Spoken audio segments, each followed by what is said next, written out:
سلام دارم به شنوندگان عزیز رادیوی راه کارگر با آرزوی بهترین ها برای شما در 22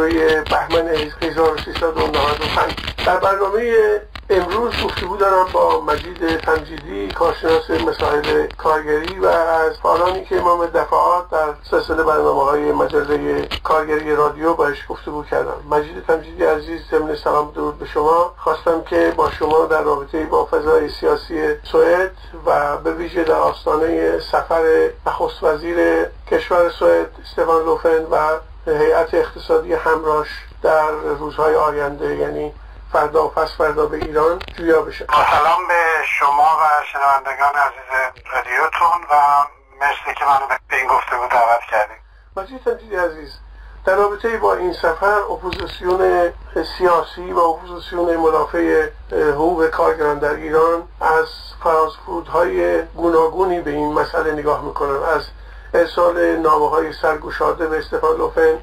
گرفته و تا حرکت‌های خیابانی و سویه‌های دیگر. خواستم ببینم شما اساساً این سفر و هیئت اقتصادی همراه او و اینکه باخبر شدیم این اواخر یکی از فعالین اتحادیه متال نیست با تلاش‌هایی که صورت گرفته همراه این گروه، ارزیابی شما از این ترکیب سفر و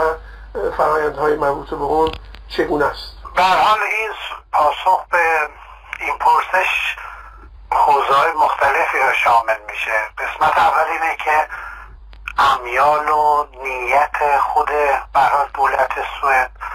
و هیئت همراه که به نظر من خیلی روشن بوده، پیشینه‌ای که داشته، فعالیت شرکت‌ها که چند سال بخششون اونجا اساساً فعال بودن، بخششون هم سفرهای زیادی قبلا کردن. دو تا وزیر تجارت و بعدا وزیر آموزش به ایران سفر کرده و این برنامه هم از قبل تدارک دیده شده بود که استفان لوفن بره اونجا که بتونن قرارداد در سطح دولت‌ها امضا بکنن، در حقیقت توافق نامه‌های امضا کنن که تو این شرایطی که به هر حال شرکت‌های مختلف هنوز اون اعتماد رو به شرایط ایران، ثبات در ایران و تعهدات شرکت‌های ایرانی و دولت نهادها هنوز ندارن، به هر حال اون سندهایی که این امضا میکنن این قضیه رو به هر حال تسهیل بکنه واسه اونا. امیال اونا اونه و اصلی ترین هدفشون هم اینه که به هر حال روابط اقتصادی را گسترش بدن و سرمایه‌گذاری‌های بیشتری در ایران بکنن، صادراتشون رو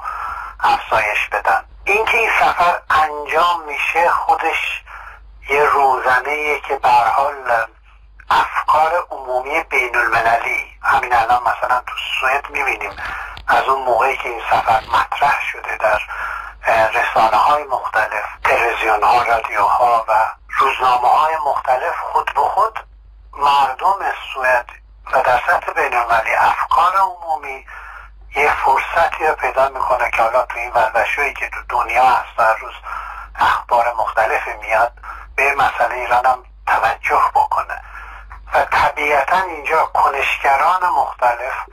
از زاویه تحلیل هایی که دارن، از زاویه نقد و اعتراضاتی که به شرایط ایران، به دولت و رژیم ایران دارن، به هر حال تلاش میکنن توجه افکار عمومی را از زاویه که خودشون فکر میکنن اون قضایا مهمه جلب بکنن که به نظام این کار خیلی خوبیه. هم از زوایای مختلف این کار انجام میدن، بخشش جریانات حقوق بشری هم به مسائل حقوق بشر، کارگری به مسائل کارگری، زنان به مسائل زنان و مهمتر از اون خیلی از اپوزیسیون سیاسی تمرکزش روی کلا خود رژیم جمهوری اسلامی میذاره و به این معنی همه این کارها انجام میشه که در خود خیلی خوبه. چیزی که من فکر میکنم باید بیشتر بهش توجه بشه در کنار همه این فعالیت هایی که به هر حال آدم میکنن، یکی اینه که به خود این هیئت یا به خود اینا خیلی توهم به وجود آورده نشه که گویا مثلا اینا چیزایی را نمیدونن یا یه چیزایی را اگه ما بهشون بیشتر بگیم بیشتر میفهمن و اون اهداف اصلی اونا گم بشه. یعنی باید تفاوت باشه که شما از روزنه این سفر سعی میکنین دانش و آگاهی افکار بین‌المللی را به شرایط ایران جلب بکنید، یا اینکه طوری فرمول بندی کنید که گویا اینا سفرایی برای حقوق بشر یا سفرایی برای حمایت از خواستای مردم ایران هستند. ولی این یه بخش دیگه اینه که مستقل از آگاه کردن افکار بین المللی و مستقل از اون چیزی که به حال افشا میکنن یا اطلاعات میدن راجع به شرایط ایران، ما یه نیرو یا کنشگر فقط خارجی نیستیم. ما بالاخره هر کی به خصوص احزاب سیاسی یا نهادهایی که یه به حال رابطه‌ای دارن با ایران و ایران حوزه فعالیتشونه، از امر افشاگری، از امر آگاهگری به هر حال باید فراتر رفته بشه و ببینه حالا از روزن این سفر چه کارهای عملی هم میشه انجام داد بدون اینکه باز دوباره به این هیئت یا این آدمایی که میرن اونجا توهم به وجود آورده بشه. و اون کارهای عملی شاید بتونه علاوه بر افشاگری یک اقدامات عملی را هم بعداً موجب بشه، شاید نه الان. این برای چکیده نگاه من به این قضیه است. شما به درستی اشاره کردید که هدف اصلی این سفر گسترش روابط اقتصادی و تجاری میان ایران و سوئد، سرمایه‌گذاری در ایران، افزایش معاملات تجاری و عقد قراردادهای بانکی و اعتباری. میتونم بپرسم که چه گروه بندی هایی، یعنی اطلاع دارید که چه گروه بندی هایی همراه استعمار لوفن به ایران میرن؟ مثلا از ولوو، ساب، نمیدونم شرکت های بانکی. تقریبا 15 تا شرکت به طور رسمی اعلام شده. یه سری هم که میرن خودشون از این فضا استفاده میکنن، اونم تعداد زیادی هم، ولی اون 15 شرکت و نهادی که امضا شده در حال 3 تاشون بانک‌های بزرگ هستن مثل نوردیا، دانسکا بانکن و هاندelsبلاگ. نهاد والنبری به عنوان یه نهاد مالی میره و شرکت هایی که کلا هستن، حالا ولوو، اسکانیا میرن و اینا قبلا هم اونجا بودن و بیشتر برای گسترش میرن و اینکه به هر حال کمک کنن که خود اون سندهایی که بین دولت ایران و سوئد انجام میشه منافع اونا رو تامین بکنه. یه سری شرکت هستن که در حقیقت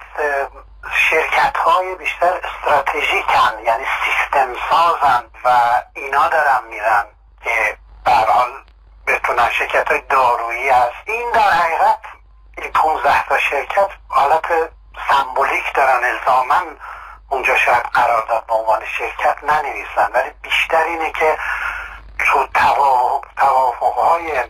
دولت ها بتونن منافع شرکت های سوئدی را نمایندگی بکنن. و من فکر میکنم تو این سفر سندی که مثلا اسنادی که نوشته میشه، حالا 2 تا 3 تا که خب اسناد خیلی زیادی هم نخواهد بود، بیشتر تعهدات دولت ها باشه. یعنی اگر به هر دلیلی یکی از این شرکت ها رفت توی حوزه سرمایه گذاری کرد، اون موقع یه سند پایه‌ای باشه که مثلا قضیه بیمه چی میشه، قضیه تسهیلات بانکی چی میشه، قضیه رقابت با شرکت های داخلی چی میشه، اون رامتا و به هر حال چیزایی که تو خود ایران هست اینا هم خبر دارن که تو خیلی جاها شرکت های معینی، به خصوص شرکت هایی که به نهادهای نظامی مثلا مثل سپاه پاسداران اینا وابسته هستن، اینا هم اطلاع دارن که اینا همیشه یه رامتای ویژه‌ای برای خودشون دارن، تسهیلاتی دارن و طبیعتا میتونه رقابت با اونا رو واسه اینا سخت‌تر بکنه، جدا از اون روابط ویژه‌ای که به هر حال اونا تو ایران هستن، از لحاظ سیاسی نفوذ دارن و اینا. و این که به هر حال به هر دلیلی اگر قراردادهایی که بین این شرکت‌ها هست اگر طرف مقابل عمل نکنه، تعهداتش چیه، خسارت چجوری داده میشه، تو حوزه‌های به نظر من عمومی تری خواهد. ببینید یک نکته که نظر من رو جلب کرده، به هر حال میدونیم که بعد از برجام از سطح اتحادیه اروپا کشورهای مختلفی هیئت‌های اقتصادی به ایران فرستادن با مقامات رسمی خودشون، از مثلا فرانسه اسکادران هوایی رفت، از آلمان، از هلند، کشورهای مختلف، ولی هیچ کدام در این ترکیب‌ها فعال اتحادیه‌ای جای ویژه نداشته. حادثه سوئد منفک از اون سفرهای پیشینه. اینجا نقش در واقع نقش و جایگاه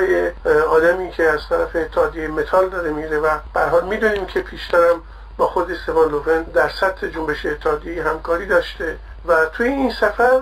فکر میکنید که او کجا وایستاده؟ آیا تن دادن مثلا خانواده والنبری به اینکه یه فعال کارگری با اونها همراه باشه به سادگی صورت گرفته، یا اینکه فراز و فرودهای در واقع نقشی که جنبش اتحادیه‌ای در همراهی با سوسیال دموکراسی در سوئد داره تونسته مثلا این نماینده رو در این ترکیب جا بده؟ این رو چگونه باید دید؟ ما توی نشستی که هفته گذشته نماینده سژت با LO داشت توی استکهلم، منم اونجا بودم، وقتی همین مسئله رو ما با اونا مطرح کردیم که سژت و اتحادیه کارگری فرانسه چیکار میتونه بکنه، اون گفتش که ببینید تو خیلی از کشورها از جمله فرانسه محال ما بتونیم نماینده از اتحادیه را با هیئت اقتصادی بفرستیم، فضا به شدت دست شرکت هاست و اونا محال همچین چیز را قبول کنن. اینو من از این لحاظ میگم که دوستان و یا اپوزیسیون سیاسی که خیلی وقتا فکر میکنه همه اینا یه حالت توطئه داره، یا مثلا شرکت ها حالا مثلا یه نماینده اتحادیه با خودشون میبرن که مثلا تصویر بهتری از خودشون بدن و اینا، من فکر میکنم زیاد تحلیل معین و مشخصی از توازن قوا ندارن. یعنی الان شرکت ها نه تنها اصلا احتیاج به این تصویر سازی ها ندارن، بلکه برعکس میخوان اتفاقا رعب و وحشت و اینا به وجود بیارن که همه چی دست ماست و هیچ چی نمیتونه کار بکنه. توی این فضای ترامپی جهانی الان موقعیت شرکت های بخصوص شرکت های بین المللی و بزرگ اینجوریه. توی سوئد هم وقتی این مسئله مطرح شد، این از طرف LO تقریبا مدت هاست مطرح شده، رفتی هم به این سفر نداره. همه سفرهایی که شده LO به عنوان اتحادیه کارگری گفته که ما میخوام یه نفر بفرستیم که اصلا خودمون بتونیم اونجا تصویری داشته باشیم و با ملاقات با نمایندگان کارگری مستقل اینا یه تصویر بهتری از شرایط ایران داشته باشیم و به خصوص فعالیت هایی که شرکت های سوئدی اونجا میکنن. و طبیعیه که شرکت ها نرینگسلیوت در حقیقت اینا نمیپذیرفت و خواهان این نبود. وزیر تجارت کاملا گفته بود که این خوب نیست، به این روابط اقتصادی لطمه میزنه. و در حقیقت توی مراوده‌ای که با اتحادیه LO، با این نهادها، با وزارت امور خارجه، با خود استفان لوون داشته و توی بخشن هم توی مطبوعات و رسانه‌های سوئدی منعکس شد. یعنی اون ماگنوس فالک مقاله نوشت توی آربت کارپتر، خود دبیر LO، وقتی باش مسابقه کردن گفت خیلی دولی خیلی بده این تصمیم که اتحادیه را راه نمیدن و اینا.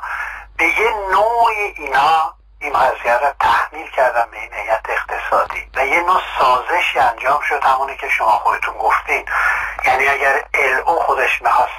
مستقلا نماینده بفرسته، الزاماً از کسایی میفرستاد که توی این سالا بیشتر با مسائل ایران آشکارن، تشکل ایرانی رو بیشتر میشناسن، از شرایط کار توی ایران، نقض قوانین اینا بیشتر مطلعن، از اینکه چه کارگرای زندان بودن، چه کارگرای الان تحت فشارن، اینا رو خیلی وقتا باشون مراوده فکری داشتن، رابطه داشتن. ولی این کار انجام نشد و خود استفان لوون تقریبا موقع نخست وزیر تصمیم گرفت که نماینده و دبیر متال به عنوان نماینده LO ببره، که اولش هم وقتی این تصمیم گرفته شد قرار نبود ایشون به عنوان نماینده LO بره، که بعد دوباره LO اعتراض کرد و قبول کردن که به عنوان نماینده LO بره. اینا از این لحاظ میگم که مستقل از این که این همراهی یه نماینده LO چه تأثیرات عملی بتونه بذاره، این به هر حال تلاشای LO بوده که تا حدودی اونا قبول کردن که ایشون به عنوان نماینده اتحادیه تو ایران بره. ببین همین آندرش فربه که دبیر اتحادیه فلزکارانه الان با این هیئت همراهه، پیشتر هم به نمایندگی از یکی از شرکت‌های در واقع اقتصادی مطرح بوده، ولی همونطور که شما اشاره داشتید نقش و موقعیت و تلاشی که LO کرده و موقعیتی که خود نخست وزیر سوئد استفان لوون داشته، آشنایی که به خود آندرش داشته به هر حال وسیله این پذیرش شده. حالا این پرسش پیش میاد که آیا اینها موفق میشن که با فعالان تشکل‌های مستقل در ایران، مثلا سندیکای شرکت واحد، مزایدی که الان متوجه چهره‌های شناخته شده این سندیکا هست، مثل ابراهیم نووی که برایش حکم زندان تراشیدن، برای داوود رضوی که برایش حکم زندان تراشیدن، فشارهای امنیتی که همین هفته متوجه رضا شعابی بوده و سندیکا رو واداشته که به دفاع از او اطلاعیه بده و اطلاعیه هاش الان دست ما رسیده، یا مشکلاتی که متوجه مثلا فعالان سندیکای نیشکر هفت تپه است، یا فشارهایی که متوجه محمود صالحی است برایش حکم زندان تراشیدن، یا فشاری که متوجه شخصی که در زندان نظام بهنام ابراهیم زاده خانواده های او. آیا این نماینده اتحادیه امکان این که بتونه پارالل ضمن این که اون هیئت‌های تجاری کار خودشون میکنن، این بتونه با فعالان مستقل کارگری ایجاد ارتباط بکنه، یا اونها هم یه نمایشی در سطح دید بازدید خانه کارگر توسط وزارت امور خارجه ایران پیش میبرن؟ این آیا تو این رابطه تلاش‌هایی صورت گرفته که فضای ایران با آندرش منتقل بشه یا نه؟ تا اونجایی که من مطلعم LO توی این تقریبا به خصوص 1 سال 2 سال اخیر این تلاش کرده که اگر از طرف LO نماینده به ایران میره با هدف آشنایی بیشتر با مسائل جنبش کارگری، گسترش ارتباطات و گرفتن تصویری از به خصوص شرایط شرکت‌های سوئدی، شرایط کار کارگران در حقیقت در شرکت‌های سوئدی داشته باشه و از طرف دیگه از اون بتونه به عنوان عامل فشاری استفاده کنه برای تحقیق و تفحص، مثلا در رابطه با کارگران زندانی یا اجافاتی که بهشون میره.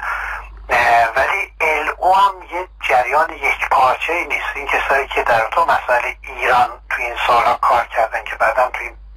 پلتفرم اتحادیه کارگری سوئد برحال متمرکز شد،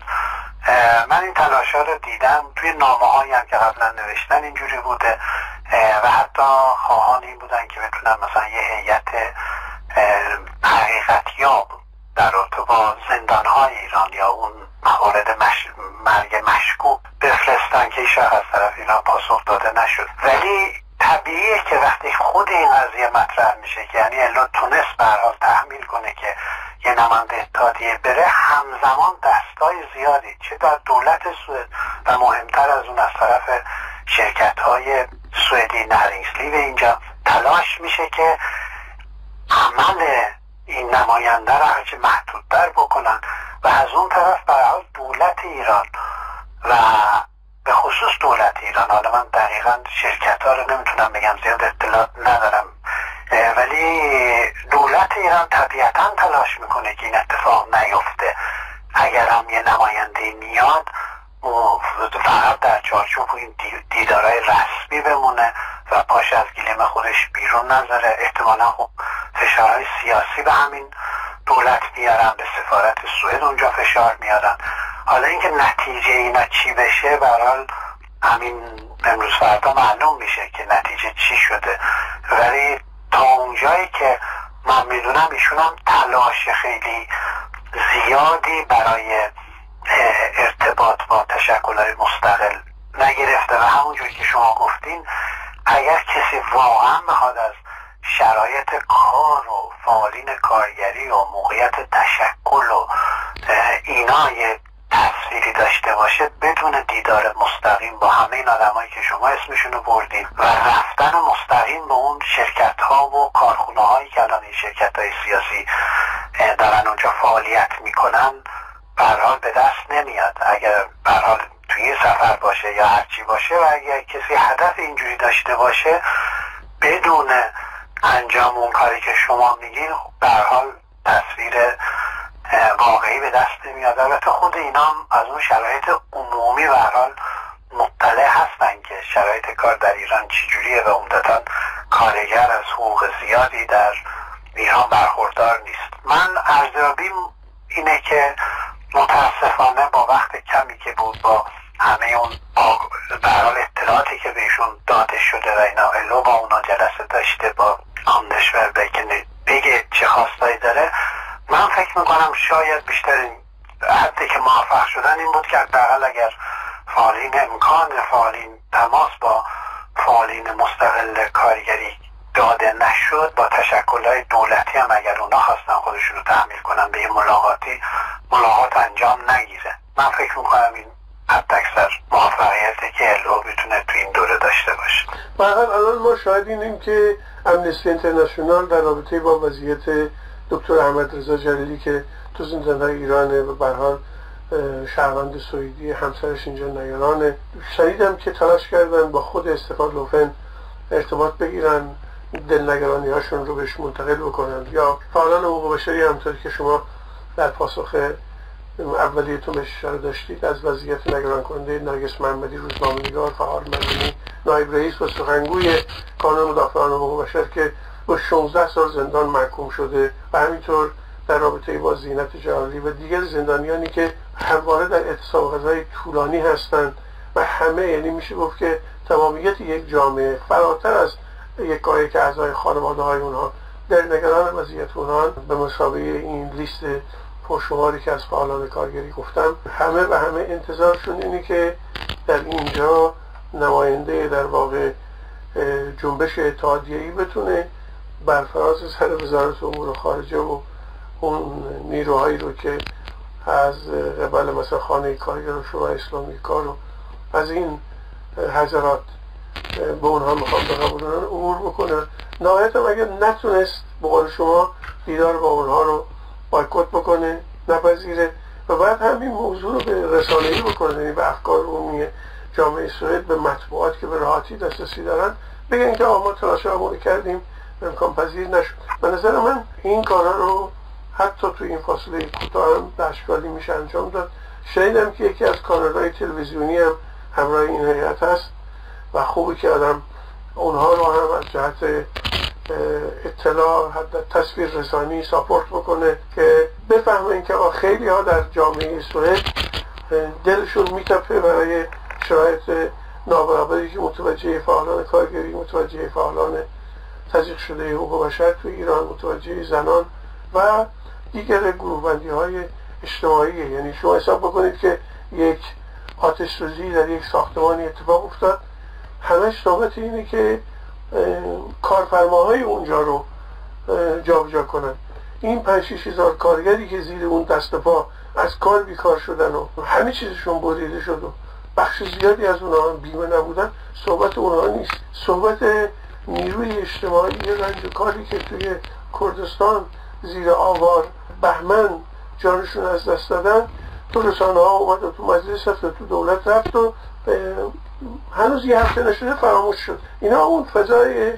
نابرابریه که تو شرایط جامعه هست و باعث اینها در واقع مصادیق خبری پیدا بکنه. خواستم که باز نگاهتون رو در این رابطه جویا بشم. نه کاملا من تایید میکنم حرفای شما را، و اینه که به هر حال نیروهای کنشگران مختلف، احزاب سیاسی و اپوزیسیون باید به همه این تلاشایی که توی این مدت کردن هم اضافه بکنن و هم از این موقعیت استفاده بکنن، شرایط ایران رو بیشتر به آگاهی افکار عمومی برسونن و این کارها باید مداوم انجام بشه. حالا عفو بین الملل، جریان حقوق بشری، احزاب سیاسی، همه اینا باید فعالیتاشون رو به خصوص تو این چند روز زیاد بکنن. من واقعا میبینم هم بین دوستای سوئدی، هم اعضای مثلا خانواده، بچه‌های خودم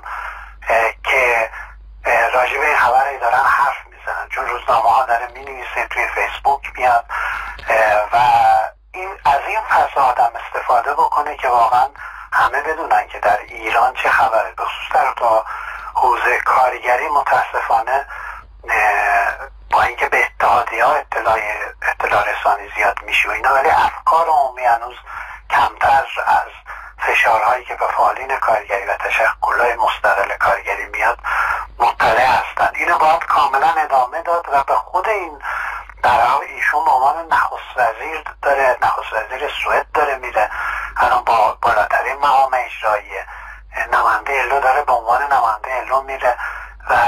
اینا رو به تعهداتی که از لحاظ قوانین بین المللی، از لحاظ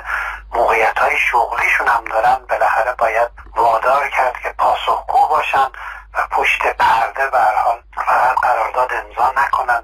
و به سنت‌های اطلاع رسانی شفاف اینا پایبند باشن و ببینیم که به هر حال همه این عریضه هایی هم که